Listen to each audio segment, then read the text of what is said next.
26 വർഷത്തെ വിശ്വാസം, ലക്ഷക്കണക്കിന് സന്തോഷകരമായ ദാമ്പത്യങ്ങൾ. കല്യാണം എന്നാൽ കേരള മാട്രിമോണി തന്നെ. കാൽപന്ത് കളിയുടെ പുതിയ കിരീടാവകാശികൾ, പുതിയ ലോക കിരീടാവകാശികൾ ആരായിരിക്കും? മണിക്കൂറുകൾ മാത്രമാണ് ആ ചോദ്യത്തിനുള്ള ഉത്തരം കിട്ടാൻ ഇനിയുള്ളത്. ഇതാദ്യമായി യൂറോപ്പിലെ രാജാക്കന്മാരും ലാറ്റിൻ അമേരിക്കയുടെ രാജാക്കന്മാരും, യൂറോ കപ്പ് ചാമ്പ്യന്മാരും ലാറ്റിൻ അമേരിക്കൻ ചാമ്പ്യന്മാരും ഏറ്റുമുട്ടുന്നു. ഫിഫയുടെ റാങ്കിങ്ങിൽ ആദ്യ 2 റാങ്കുകളിലുള്ള ടീമുകളാണ് ഏറ്റുമുട്ടുന്നത്. ആവേശകരമായിരിക്കും കലാശ പോരാട്ടങ്ങൾ. ഏതായാലും ഇക്കുറി പക്ഷേ ആ ഫൈനൽ മത്സരത്തിന് കുറച്ച് വീര്യവും ചൂടും ആവേശവും എല്ലാം കൂടുമെന്ന് ചുരുക്കം. ആർക്കായിരിക്കും കപ്പ് കിട്ടുക? 2 ടീമുകളുടെയും ആരാധകർ കുറെ കണക്കുകളുമായി ഇറങ്ങിയിട്ടുണ്ട്, പ്രതീക്ഷകൾ പങ്കുവെക്കുന്നുണ്ട്. എന്തായാലും ഫുട്ബോൾ ഇഷ്ടമുള്ളവർക്ക് നല്ലൊരു വിരുന്നായിരിക്കും മെറ്റ് ലൈഫ് സ്റ്റേഡിയത്തിൽ ഉണ്ടാവുക എന്ന കാര്യത്തിൽ തർക്കമില്ല.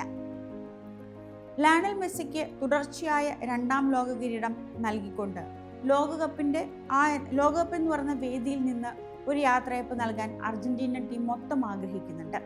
അവരെ സംബന്ധിച്ചിടത്തോളം മെസ്സി എന്ന് പറയുന്നത് ഒരു ക്യാപ്റ്റൻ മാത്രമല്ല, അവരുടെ ഇൻസ്പിറേഷനാണ്, അവരുടെ ധീരനായ പോരാളിയാണ്, എല്ലാ പ്രശ്നങ്ങൾക്കും പരിഹാരമുണ്ടാക്കുന്ന ആളാണ്.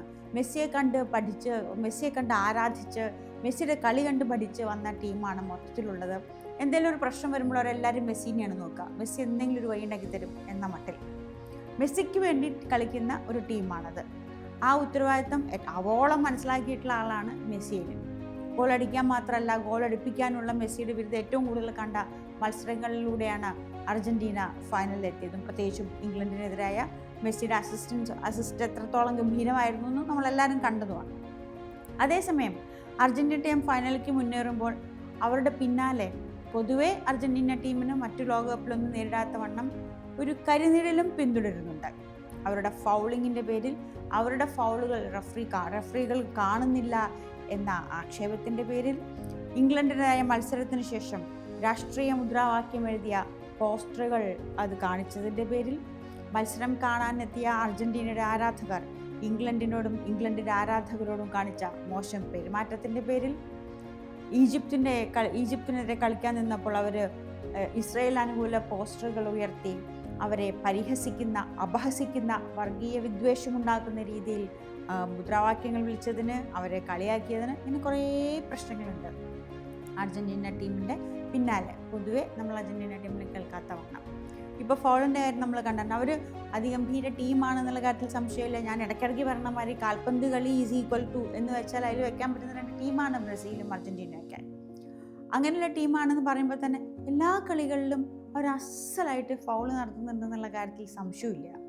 ഇംഗ്ലണ്ടിനെതിരെ മാത്രമാണ് 3 മഞ്ഞക്കാർഡെങ്കിൽ 3 മഞ്ഞക്കാർഡ് അർജന്റീന കളിക്കാർക്ക് കിട്ടിയത്.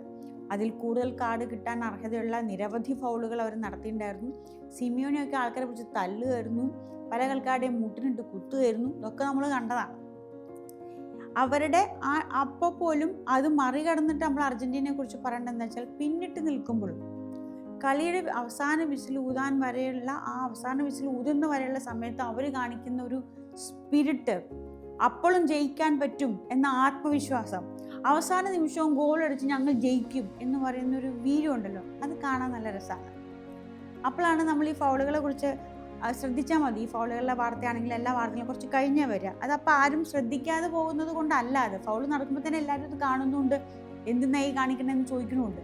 പക്ഷെ അതിനപ്പുറത്ത് അവസാന നിമിഷത്തിൽ അവർ നടത്തുന്ന ഒരു കംബാക്ക് ഉണ്ടല്ലോ, അല്ലെങ്കിൽ അവർ തിരിച്ചു വരാൻ വേണ്ടി അവർ നടത്തുന്ന ഉഷാറ്, അല്ലെങ്കിൽ അപ്പോൾ ഗോൾ അടിക്കാൻ കാണിക്കുന്ന ഒരു ക്ലിനിക്കൽ പ്രിസിഷൻ, ഇതുകൊണ്ടാണ് ഫൗളുകളെ കുറിച്ചുള്ള ചർച്ചയ്ക്ക് പിന്നാലെയാവും. ആ വീര്യമാണ് അർജന്റീനയുടെ ഏറ്റവും വലിയ സ്ട്രെങ്ത്. ആ വീര്യത്തിൻ്റെ DNA എന്ന് പറയുന്നത് മെസ്സി എന്ന ആധുനിക ഫുട്ബോളിലെ ഏറ്റവും മഹാനായ ഒരു കളിക്കാരനും കൂടിയാണ്. ഇതിനെയാണ് നമ്മുടെ സ്പെയിനിന് നേരിടേണ്ടത്.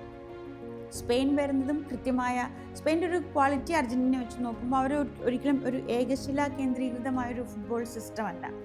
അവർ നല്ല ടീമാണ്. ഇപ്പോൾ നമ്മുടെ പോറോ ഫ്രാൻസിനെതിരെ നേടിയ 2ാമത്തെ ഗോള് കുറച്ചൊന്ന് പിന്നിക്ക് റിവൈൻഡ് ചെയ്തിട്ട് നോക്കിയാൽ കാണാം അവരുടെ കളിയുടെ ഒരു ഭംഗിയും അവരുടെ കളിയുടെ ഒരു കോർത്തിണക്കും. അങ്ങോട്ട് കൊടുത്ത് കൃത്യമായ പൊസിഷനുകൾ വന്ന് ഗോളടിക്കുക. അല്ല, ആരുടെയും റെക്കോർഡിന് വേണ്ടിയല്ല കളിക്കുന്നത്, ആരും ഞാൻ ക്യാമറ ആവാൻ വേണ്ടിയല്ല കളിക്കുന്നത്. ആ ടീമിൻ്റെ നായകൻ, മധ്യനിരയുടെ മൊത്തം നിയന്ത്രണം കൈവച്ചിരിക്കുന്ന റോഡ്രി എല്ലാവരും നിയന്ത്രിച്ച് നിർത്തുകയും പന്ത് എത്തിക്കുകയും ചെയ്യുന്ന മിഡ്ഫീൽഡിലെ ജനറൽ മിഡ്ഫീൽഡ് ക്യാപ്റ്റൻ എന്ത് വേണമെങ്കിലും പറയാവുന്ന അതിഗംഭീര മധ്യനിര പോരാളിയാണ്. ആ ടീം ആൾക്കാർ മുഴുവൻ തമ്മിലൊരു കോർത്തിണക്കമുണ്ട്. അവർക്കുമുണ്ട് ഇക്കുറി ജയിച്ചേ പറ്റൂ എന്ന വീര്യം.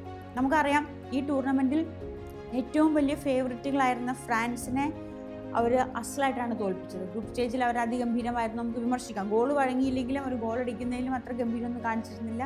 കാബോ വെർദെ ആദ്യത്തെ മത്സരത്തിൽ അവരെ ഗോൾരഹിത സമനിലയിൽ തളച്ചത് ഈ ടൂർണമെൻറ്റിലെ തന്നെ ഏറ്റവും വലിയ ഞെട്ടിക്കലുകളിൽ ഒന്നായിരുന്നു. അപ്പോൾ പോലും അവരുടെ ഒരു ടീം എന്ന നിലയ്ക്ക് അവരുടെ ക്ലാസ് പെർഫോമൻസ് നമ്മൾ കണ്ടത് ഏറ്റവും നിർണായകമായിരുന്ന സെമിയിലാണ്. ഫ്രാൻസിനെതിരെയാണ്. കിലിയൻ എംബപ്പെ, ഡെംബലെ, ഉഗ്രൻ ഫോമിൽ നിൽക്കുന്ന ഉലീസെ, ഈ പ്ലെയേഴ്സിനൊക്കെ അവർ വെറുതെ കാഴ്ചക്കാരാക്കി കളഞ്ഞു. അതായത് എംബപ്പയ്ക്ക് ഒരു 2 ഉഗ്രൻ അറ്റംപ്റ്റ് നടത്താൻ പോലും പന്ത് കിട്ടാത്ത വണ്ണം അവർ കളിച്ചു കളഞ്ഞു. അപ്പോൾ സ്പെയിൻ എങ്ങനെയാണ്? സ്പെയിനിൽ പറഞ്ഞ റോഡ്രി ഉണ്ട്, പെഡ്രി ഉണ്ട്, അവസാനം പകരക്കാരനിറങ്ങി എപ്പോഴും ഒന്ന് ഗോളടിക്കുന്ന മെറീനോ ഉണ്ട്, ലമീൻ യമാലിനും നിക്കോ വില്യംസിനും പേരുള്ള 2 ഉഗ്രം പിള്ളേരുണ്ട്.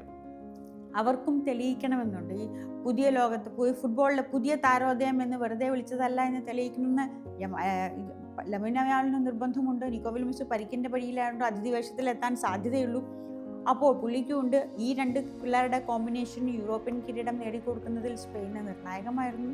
അപ്പോൾ സ്പെയിനും ഒരുങ്ങി തന്നെ. ഇനി 2 പേരെയും പരിശീലിപ്പിക്കുന്നത് അവരവരുടെ നാട്ടിൽ നിന്ന് വന്ന ആൾക്കാർ തന്നെയാണ്. സ്കലോണിക്കും ടീം കൈവിളയിലെന്ന് പോലെ അറിയാം.